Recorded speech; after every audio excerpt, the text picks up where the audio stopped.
Olá, eu prometi que eu faria uma série de testemunhos de vida, chamado de Histórias de Vida e Amor. E esse é o nosso primeiro vídeo, História de Vida e Amor, sob o título Você acredita em milagres? Foi no ano de 2013, eu acordei naquela manhã de fevereiro e eu tive uma visão. Eu vi um lobo uivando para a lua. Em seguida, eu vi 3 pessoas dentro de uma fornalha, caminhando lá dentro, como se não estivessem sido atingidos pela ardência daquele fogo. No entanto, em frações de segundos depois, eu vi um quarto homem de branco e sandálias, como se estivesse ali guardando aquelas 3 pessoas. Enquanto eu via a cena das 4 pessoas, eu perguntava a mim mesma o que se tratava aquela visão. Na mesma hora, vi uma certeza no meu coração, que eu intercederia por 3 pessoas para que a 4ª pessoa que estava na fornalha salvasse as 3 ou desse um grande livramento. A visão parecia aquela passagem do livro de Daniel, que Sadraque, Mesaque e Abidnego tinham sido colocados dentro da fornalha porque desobedeceram ordem do rei, evitando trair o próprio Deus, recusando adorar deuses estranhos. Afinal, quem seriam Sadraque, Mesaque e Abidnego na minha vida? Obviamente não seriam os mesmos do livro de Daniel, mas com certeza aquelas 3 pessoas receberiam o mesmo livramento. E isso para mim era confortante. E a minha missão apenas era esperar elas aparecerem e orar por elas. 2 meses depois, eu recebi um telefonema da Bahia. Era minha irmã, que em 2003 tinha enfrentado um câncer de mama e há 10 anos tinha sido curada pelo próprio Deus. No entanto, naquele ano do mês de abril de 2013, ela foi submetida a mais um exame de rotina, entre eles ultrassonografia da mama, tomografia e outros exames mais detalhados. Ela estava aflita. A ressonância havia acusado uma mancha no externo, área próxima aos pulmões, sugestivo de câncer. Logo, a doença havia voltado conforme o laudo médico. Precisava agora ela fazer um exame mais detalhado, a cintilografia. Este sim confirmaria mais precisamente a extensão da doença e em quais partes do corpo ela havia se manifestado. Conclusão: minha irmã estava com quase 100% de chance de ter contraído uma metástase. Aquela notícia foi um balde de água fria sobre a minha cabeça. Confesso que faltou chão, senti o mundo rodar. Minha maior preocupação era como estava a mente dela, distante de mim, eu morando em São Paulo e ela na Bahia. Como ajudaria ela?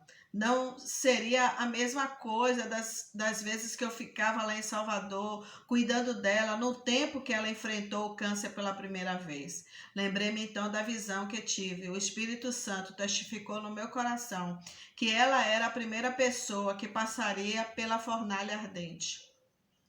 Mesmo sabendo que Jesus estava com ela, dá um frio na barriga.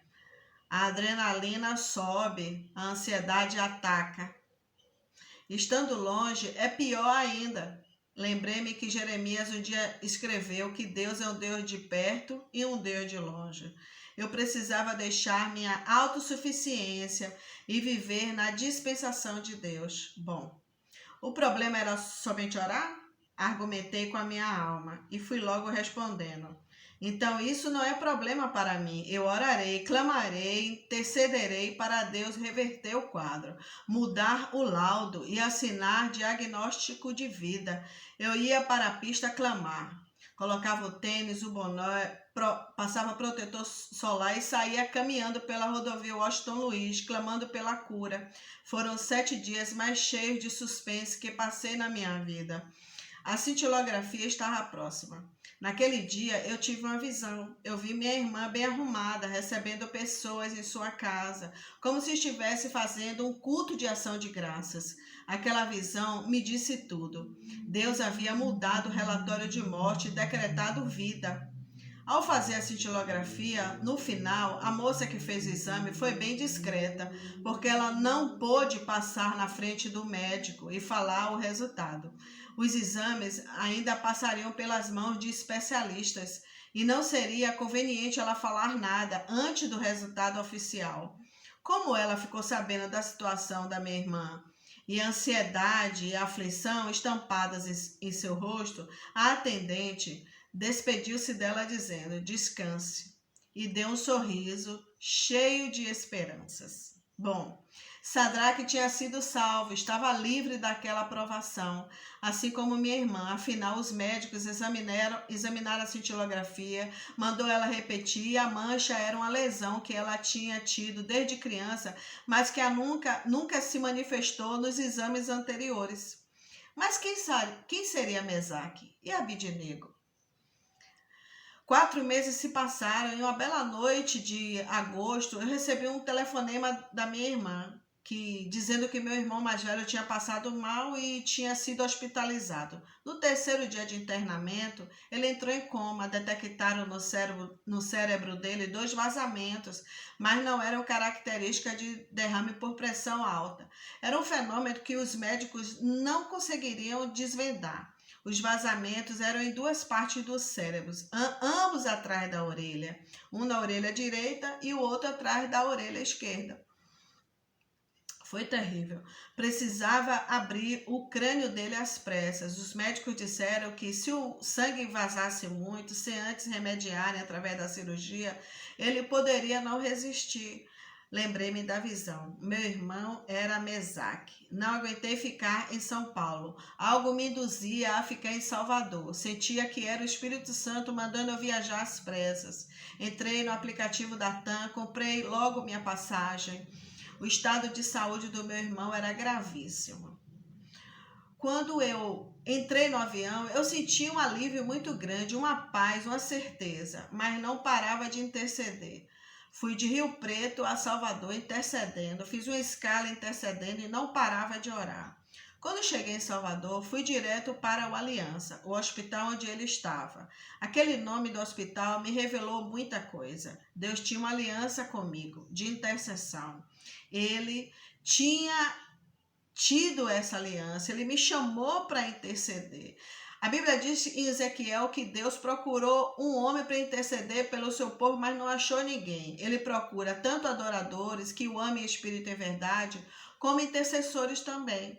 Isso foi tão evidente que ele havia sido operado às pressas e quando eu cheguei, ele já estava na UTI. A esposa dele foi a primeira pessoa a entrar para vê-lo e quando ele abriu os olhos, a preocupação dos médicos era que ele falasse e reconhecesse as pessoas.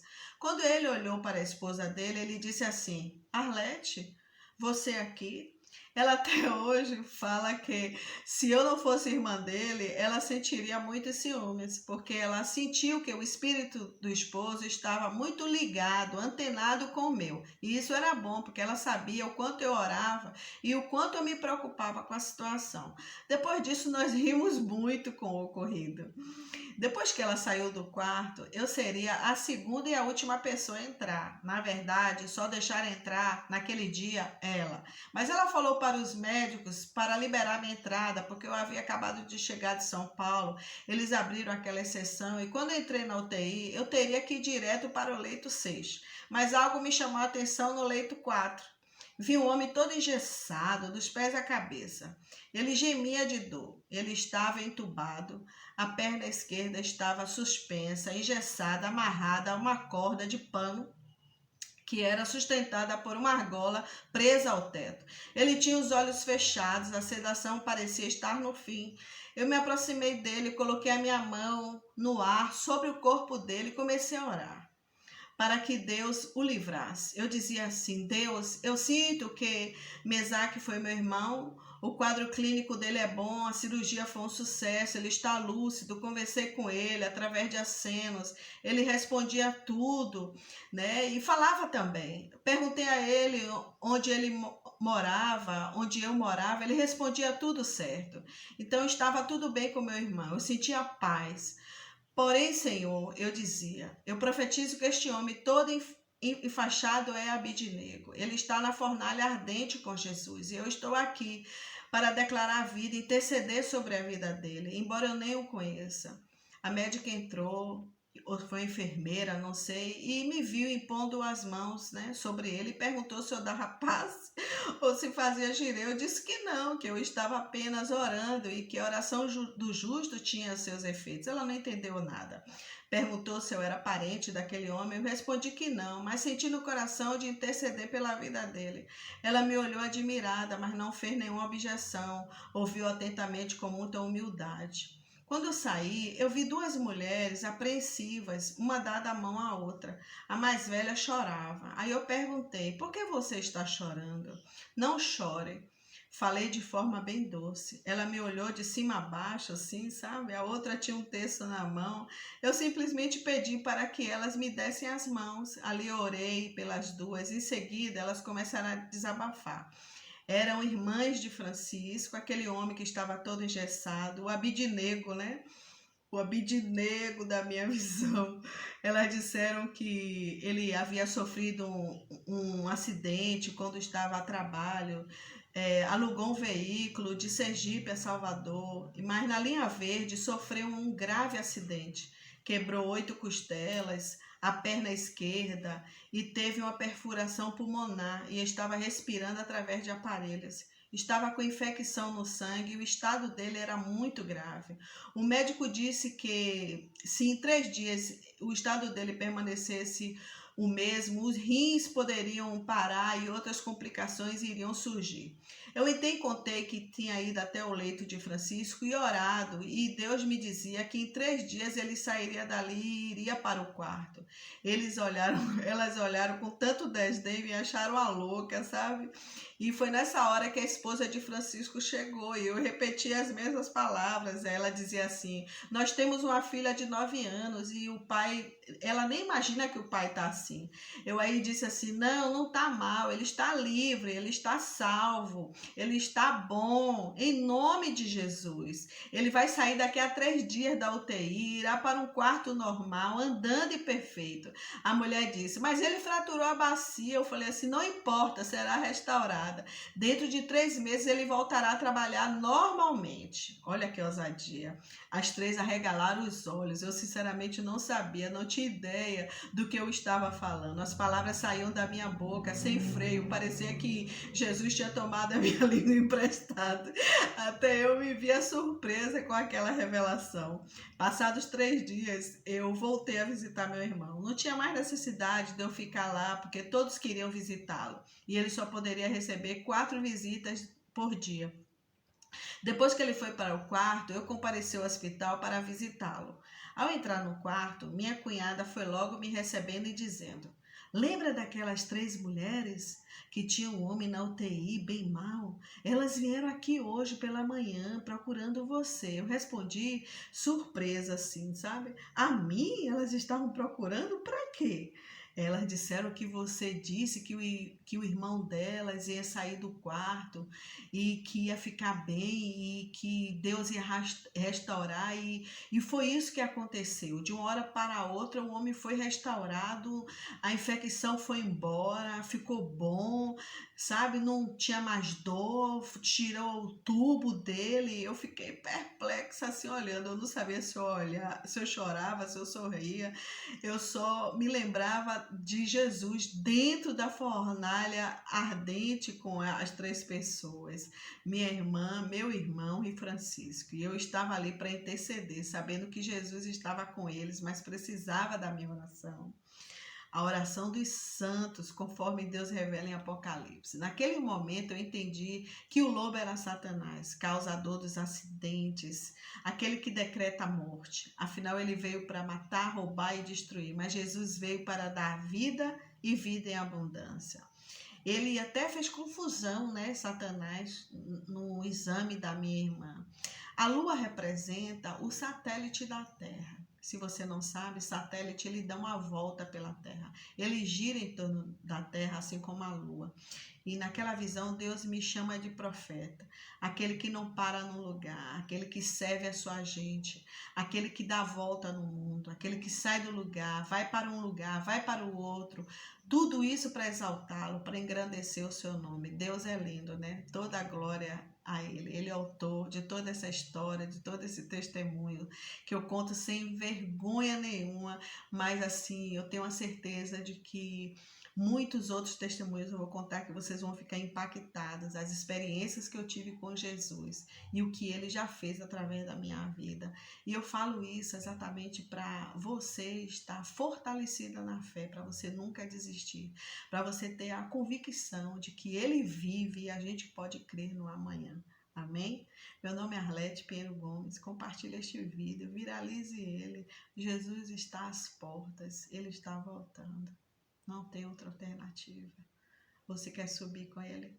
Eu quero. Um grande beijo. Deus abençoe você.